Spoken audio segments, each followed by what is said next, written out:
अस्सलाम वालेकुम, पाक पाकिस्तान में खुशामदीद। जैसे कि आप जानते हैं कि आज मेरे साथ जो पॉडकास्ट में मौजूद हैं सैयद वकास शाह। अस्सलाम वालेकुम। वालेकुम अस्सलाम वरहमतुल्लाहि वबरकातुहू। कैसे हैं वकास भाई? अल्हम्दुलिल्लाह आप सबसे पहले तो आपका बहुत-बहुत शुक्रिया, आपने इतनी मसरूफियात में से जो टाइम दिया हमें, उसके लिए बहुत-बहुत शुक्रिया। मेरे चंद सवालात हैं, जी। जिसमें मेरा पहला सवाल ये होगा, इस वक़्त जो मुल्क के हालात हैं, मुल्क किस तरफ जा रहा है? और इसमें आप क्या देखते हैं कि इस्लाम है कुछ और इसमें इस्लाम आपको नज़र आता है या नहीं? बिस्मिल्लाहिर्रहमानिर्रहीम। की मोहम्मद से वफ़ा तूने तो हम तेरे हैं, ये जहाँ चीज़ें क्या लौह कलम तेरे हैं।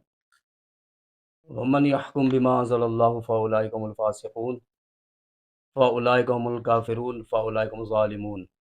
कुरान में अल्लाह फरमा रहा है कि वही तो काफ़िर हैं, वही तो मुशरिक हैं, वही तो ज़ालिम हैं, वही तो बाग़ी हैं, वही तो गद्दार हैं जो अल्लाह का हाकिमियत, हुक्म और नबी अलैहिस्सलातु वस्सलाम की शरीयत नाफ़िज़ अमल नहीं कर रहे हैं।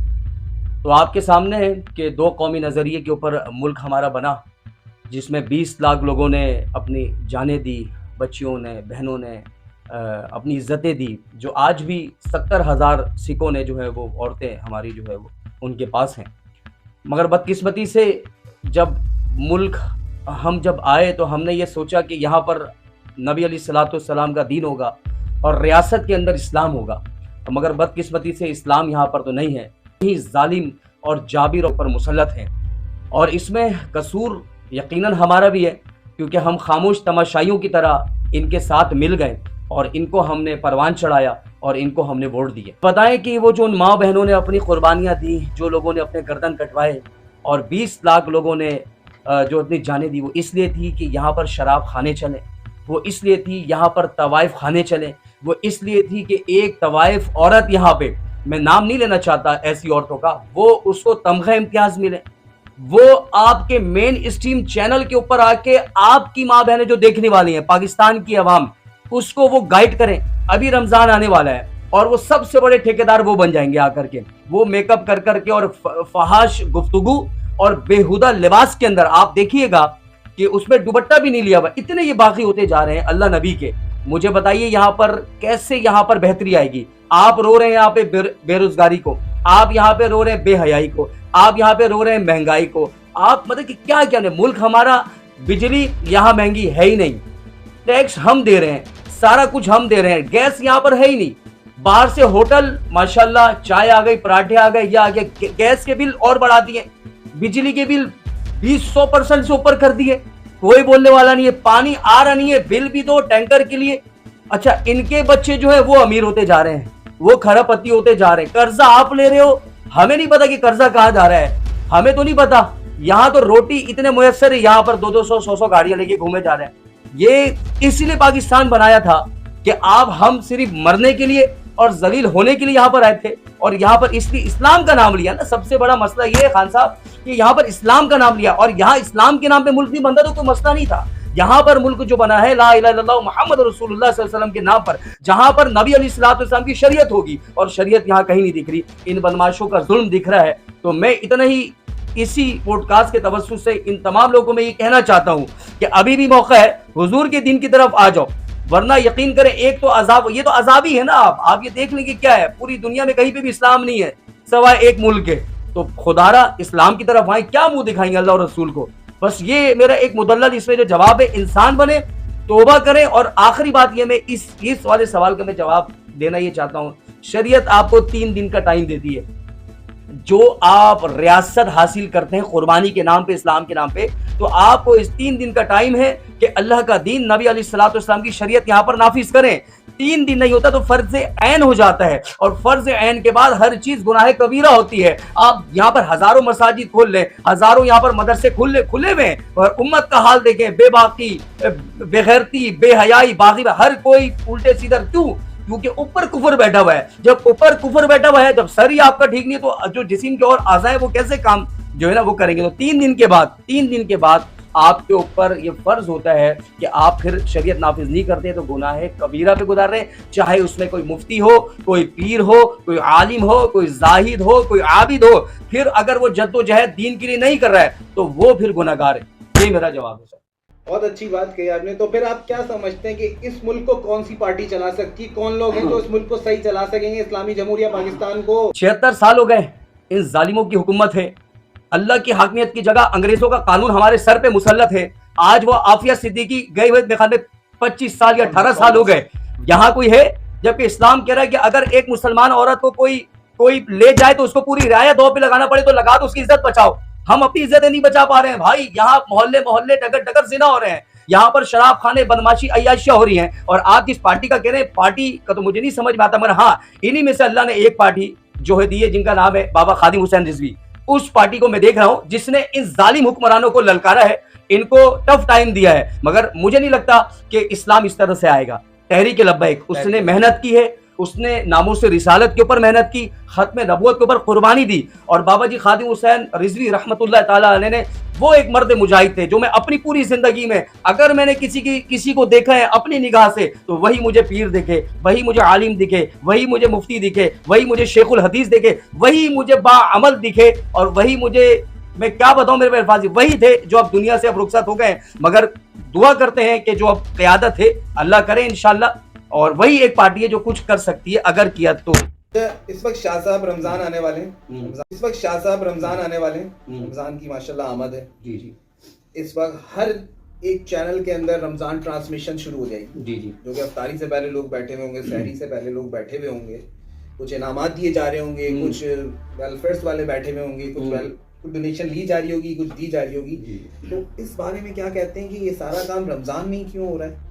ये पूरा साल भी हो सकता है। ये सारा बिजनेस है, ये सब कुछ बिजनेस है, ये कारोबार है। आपने वेलफेयर की बात की, बहुत से लोगों को जो है वो मेरी बात जो है वो आग की तरह लग जाएगी, मगर हक बात कहना मेरा फ़र्ज़ है, क्योंकि ये दर्जा नंबर 1 है, 2 है। ताकत से रोकना है हम नहीं रोक सकते, मगर हक बात हम करेंगे। वो ये है कि देखें, जब दीन तख्त पे होता ना, जब हुजूर का दीन चमकते सूरज की तरह, चमकते चाँद की तरह ऊपर होता तो ये वेलफेयर की नौबत भी नहीं आती। वेलफेयर में इस पॉडकास्ट के तवज्जुह से मैं कहना चाहता हूँ कि खुदारा हुजूर ने फरमाया कि सीधे हाथ से दो तो बाएं को ना पता चले, एक तमाशा लगा करके। और वही लोग टीवी के ऊपर बैठे हुए हैं जो 30-30, 20-20 गाड़ियां लेके घूमते हैं, जो दीन के नाम के ऊपर भी खा रहे हैं, और जो गरीब जो लोग हैं, जो मुसलमान हैं, जो इंसान है, उनके नाम के ऊपर भी डोनेशन ले रहे हैं। कोई गरीब की खिदमत ही नहीं हो रही है। आपको अगर गरीब की खिदमत करनी है अपने हाथों से दें, अपने उसकी खुद तहकीक करें, जो रोज़ क़यामत आपको इसका भी जवाब देना होगा। और ये जो सारा साल 11 महीने जो है वो डांस गाने बाजे और इनकी ये क्या कहते हैं वो जिंदगी में रंगीनियां, और ये 1 महीने आके ये दर्ज देते हैं इस्लाम का।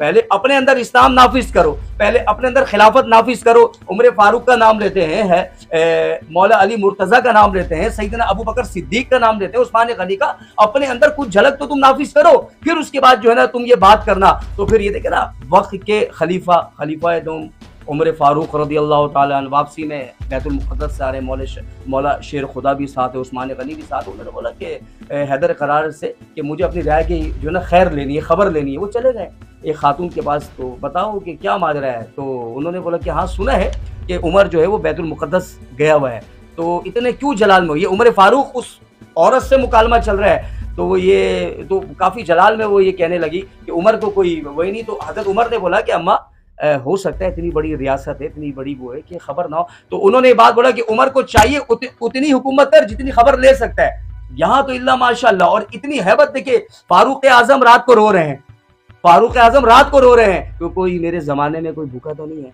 कोई यहाँ पर किसी के साथ जुल्म तो नहीं हो रहा है। और इस मुल्क में जुल्म की दास्तां बताऊं तो ये दिल फट जाए आपका। तो खुदारा इस्लाम की तरफ आ जाए, अभी भी मौका है। और इन वेलफेयर्स की ये जो ये बड़े बड़े ये मजहबी, जो मैं नाम नहीं लेना चाहता, आई डोंट वांट, नहीं मैं नाम नहीं लेना चाहता, चाहे मजहब के नाम पर हो, चाहे ये इन्होंने तो मुजाहिमत नहीं की ना, हर किसी ने अपनी जान बचाई। फिर नाम हुसैन का लेते हो, तो हुसैन ने तो जालिम और मलऊन यजीद के सामने भी सर नहीं झुकाया है।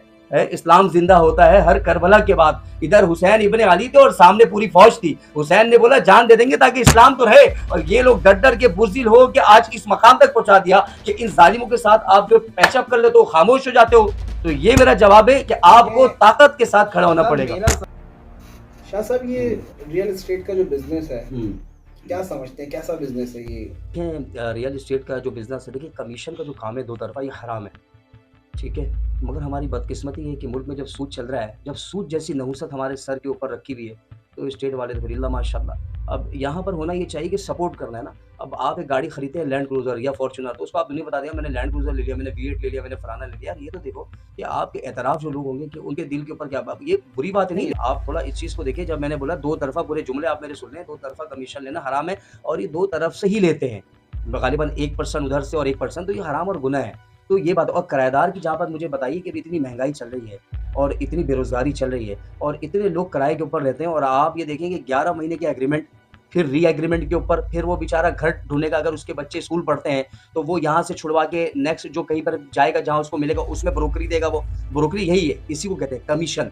अच्छा, अब आप ज़ुल्म देखें कि जिसका घर वो किराए पे लगा रहा है उसकी मालियत तो 16,000, वो उसको मालिक मकान को ये लालच देता है, यार 20 का मैं उठा दूँगा आपका घर, और वो 20,000 का वो उस बेचारे को, वो तो मजबूर है ना, उसके पास तो कुछ नहीं, वो तो लेगा, उसको तो मालिक मकान वहाँ से निकाल रहा है, या तो उसको घर बेचना है, कुछ और है, वो तो खड़ा है, वो तो 20,000 भी देगा। इस तरह इसने जुल्म एक ये किया, फिर 20,000 हैंडसम अमाउंट जो है वो ब्रोकरी की सूरत कमीशन के साथ उससे लिया। और जो किराए पे लोग हैं, अच्छा वो बेचारे भी एडवांस भी देगा 3 महीने का या 6 महीने का। उसके बाद 6 महीने बाद साहब वो आएंगे और वो बोलेंगे या तो घर खाली करें आप बेच रहे हैं, या तो आप क्या करें रेंट बढ़ाएं। ये जुल्म का निज़ाम, ये अंग्रेज़ों का सिस्टम कब तक चलाओगे यहाँ पर?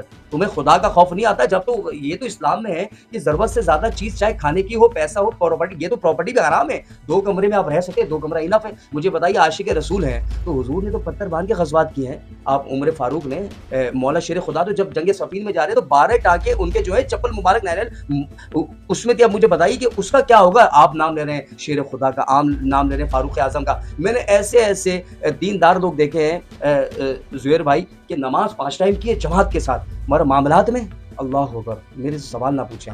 बहुत क्यों?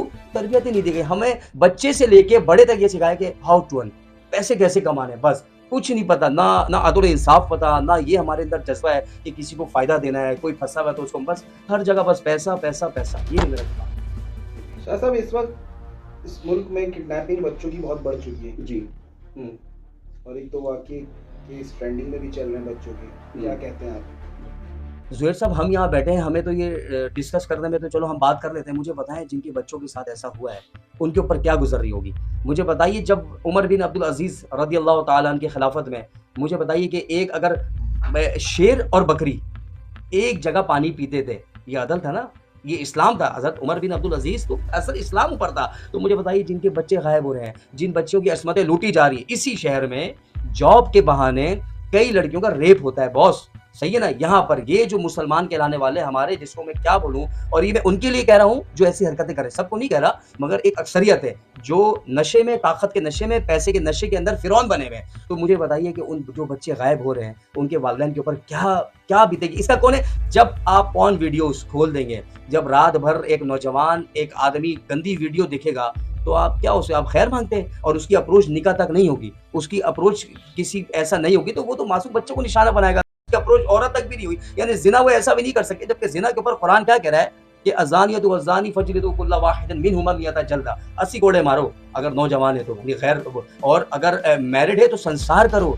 या आप ज़रा इम्प्लीमेंट तो करें ना। कैसे मैं देखता हूँ फिर रेप होते हैं और कैसे मैं देखता हूँ कि अभी बच्चों के साथ जुल्म होते हैं। और मगर इसमें आखिरी बात ये करूँगा, ये ख़वातीन को भी इसमें आता है कि ख़वातीन को भी सोचना चाहिए कि हुज़ूर ने फरमाया कि लानत होती है अल्लाह की और फरिश्ते की, मगर ये है कि हमारी ख़वातीन भी मादरत के अक्सरियत फारिग हो चुकी हैं। कोई उनको हया, शर्म, कोई पर्दा नहीं, कोई नहीं, ऐसे ही मार्केट भी जा रही हैं, शादी में भी जा रही हैं, फिर वो जो ना ये क्लेम करती है कि इज़्ज़त उठ गई, तो ये भी अगले को भी गुनाहगार कर रही है, जहन्नम में भेज दिया, खुद भी जहन्नमी हो रही है, और 4 मर्द जो है, बाप, बेटा, शौहर, ये जहन्नमी, ये दयूस है। 500 मील तक उसको खुशबू भी जन्नत की नहीं आएगी। ये मेरा इसमें जवाब है। आपको कंट्रोल करना पड़ेगा, आपको सख्ती करनी पड़ेगी हर जगह, अगर आप चाहते हैं कि ऐसे वाक़यात ना हो, बेहयाई के और ज़िना के और इस तरह के रेप के और इस तरह बच्चों के साथ ज़्यादती के, तो आपको सख्ती करनी पड़ेगी, इम्प्लीमेंटेशन करनी पड़ेगी। एक आखिरी सवाल मेरा, इस वक्त जो यूट्यूबर्स हैं आजकल फैमिली व्लॉगिंग कर रहे हैं, पैसा लुटा रहे हैं, हर आए दिन गाड़ी, घर चेंज कर रहे हैं, इस बारे में आप अगर मुझे शॉर्ट में ये है कि शैतानी चक्कर है, बिल्कुल है, और यहूद नसारा के बिल वास्ता नहीं तो बिला वास्ता एजेंट है। हाँ, मैं आपको कैटेगोरिकली बात कर रहा हूं। जी। मुझे बताइए, आप मेहनत करते हैं, मेरे पीछे और लोग, बहुत सारे लोग हैं, सब मेहनत कर रहे हैं, उजरत मिल रही है।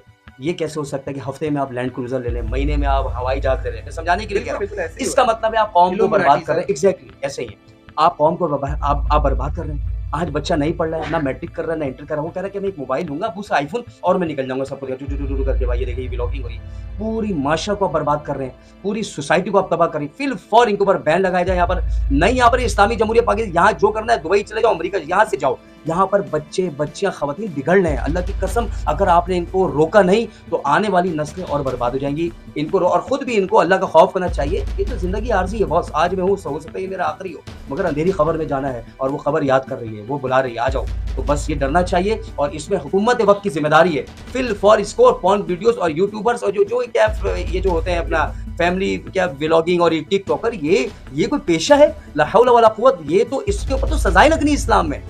आप मतलब कि मैं हैरान हूँ, इतने अहले इल्म लोग हैं यहाँ पर, इतने दानिश्वर हैं, प्रोफ़ेसर, ये क्या कर रहे हैं? कम से कम बात तो करें, सब गूंगे शैतान की तरह सब बैठे, सबका हिसाब होना है। आखिरी बात ये कर रहा हूँ, इमाम हुसैन ने देखा नबी अलैहिस्सलाम खिताब फरमा रहे हैं। इमाम हुसैन के कौल है कि मैंने हुज़ूर को देखा कि आक़ाए दो जहां मोहम्मद रसूलुल्लाह सल्लल्लाहु अलैहि वसल्लम फरमा रहे हैं कि जिसने खामोशी गलत देख करके, पता है कि वो गलत है, जुर्म कर रहा है, ज़ालिम है, गलत है और खामोशी भी इख्तियार की ना, रोज़ क़यामत उसका भी जो ठिकाना है वो उसी के साथ होगा। Thank you. बहुत बहुत शुक्रिया वकास भाई, आपके साथ पॉडकास्ट करने में मज़ा आया, बहुत अच्छे आपसे सवाल और जवाब होते रहे। तब तक के लिए आप मुझे इजाज़त दीजिए, फिर आपके साथ एक नई पॉडकास्ट के साथ आएंगे। अल्लाह हाफ़िज़।